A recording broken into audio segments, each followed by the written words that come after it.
أحلى جيل عليه ده كمان يجيبها بشران بسم الله الرحمن الرحيم. السلام عليكم ورحمة الله وبركاته. waxaan aad iyo aad u salaamayaa dhammaan maamulka meesha isku yimid ugu horeeya gudoomiyaha degmada dhammaan macallimiinta dugsiga iyo cid kastoo soo qaban qaabisay xalfadda lagu soo dejinayo ardaydii sanadkan 12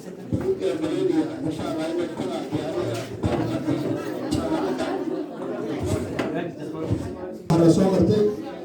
marxaladda maanta la joogay marxaladihii la soo marayna aad iyo aad bay kala duwan yihiin 2008 ma jirin fasalka sideedaad degmada xarar laguma mari jirin annagu ardayda waqtiga waxaan ahayd dugsiga sideedaad maraysay nasiib uma yeelan degmada xarar ilaa sagaalaad tobnaad koo tobnaad laba tobnaadina ka yeelan nasiib uma yeelan balse laakiinse kale hadda daayarta maanta waa degmada sideedaadkii waxaa nasiib u yeelatay markii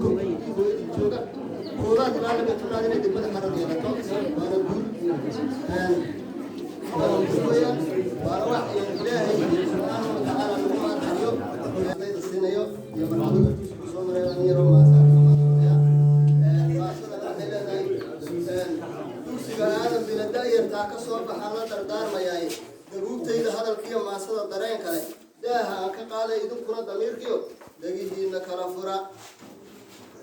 degmadeenu waagi dugsi sarena muu jirin duruufaha waqtiguu istaba socdaayay daayirtii horee tegey dugsi sarena may helin